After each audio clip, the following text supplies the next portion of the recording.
Halika kayo, samahan nyo ako sa pagluluto ng simpleng tinolang manok.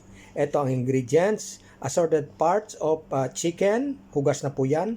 At saka ito naman yung mga dahon-dahon. Ayan naman po ang sayote. At saka ito naman po yung luyang natural, bawang, sibuyas, kamatis, at saka sili. Hindi mo wala ang sili siyempre. Tara, lutuin na natin ito. Okay? Ayan po, pinapainit natin yung kaldero. Diyan natin lulutuin kasi medyo maraming sabaw. Okay? Linagay ko na yung luya, inuuna mo ng luya. Sunod ay ang bawang. Ayan na po yung bawang. Antayin natin na mag-golden brown. Ayan na rin po yung sibuyas. Ayun na din ang kamatis. Medyo palulusawin na natin ng kaunti para lumabas yung katas nila. Yun ang pangpasarap. Linagay na natin yung manok. Mamaya, lagyan natin ng patis. Siya nga pala, mas masarap sana kung manok yung native. Mas masarap sana yon.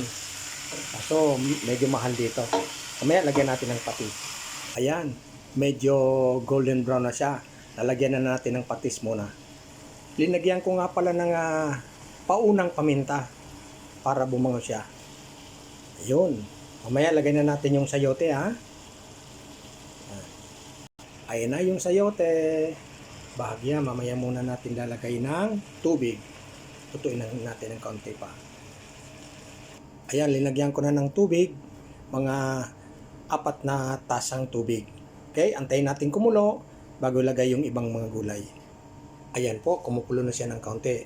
Maya pa, pag kulong-kulo na siya, lalagyan na natin yung ibang gulay. Yung sili lang naman at saka yung mga dahon-dahon. Ayan na po guys, luto na siya. Ayan, umuusok-usok pa. Tara po, kain na tayo.